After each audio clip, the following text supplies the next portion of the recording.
মানুষ যাকে নিয়ে হিংসা করে বেশি সে সবচাইতে বেশি এগিয়ে যায়। হিংসুক যে সে সবসময় ব্যাক সাইডে থাকে, পেছনে।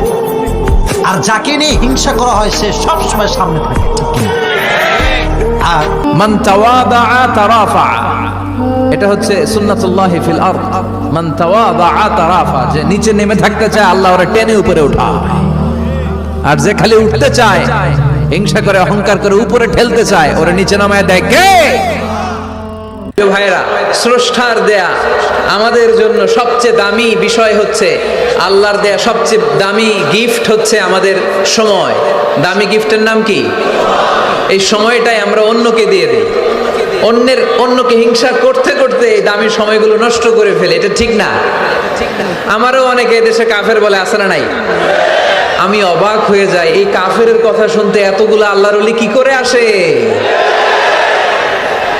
আমার বুঝে আসে না, এই কাফেরের কথা শোনার জন্য এরকম ধাক্কা ধাক্কি হয় কেন? আল্লাহ তুমি হেদায়েত দান করো। আমি শুধু আল্লাহর কাছে সাহায্য চাই আর আপনাদের দোয়া চাই। দোয়া করবেন, বদদোয়া দিবেন না তো আবার।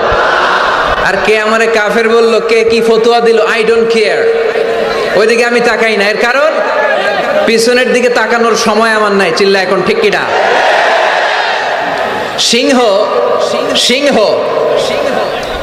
একটা সিংহ ঘন্টায় ছুটতে পারে 90 কিলোমিটার বেগে। কত কিলোমিটার? একটা হরিণ ঘন্টায় ছুটতে পারে 100 কিলোমিটার বেগে। তাহলে কে জোরে ছুটে? জোরে বলতে হবে। সিংহ কত কিলোমিটার? হরিণ। তারপরেও হরিণটা 100 কিলোমিটার বেগে ছোটার পরেও সিংহটার কাছে সে ধরা পড়ে যায়।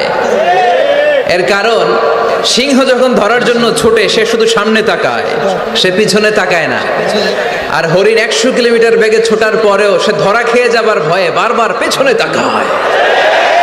আর পিছনে তাকার কারণে ওর গতিটা স্লো হয়ে যায় আর সিংহের হাতে বধ হয়ে যায়। পিছনে তাকাবার সময় আমাদের নাই। চিল্লায় বলো ঠিক কিনা? আমরা অহংকার শিখি নাই, আমরা হিংসা শিখি নাই। আমাদের বুকে আছে বুক ভরা ভালোবাসা।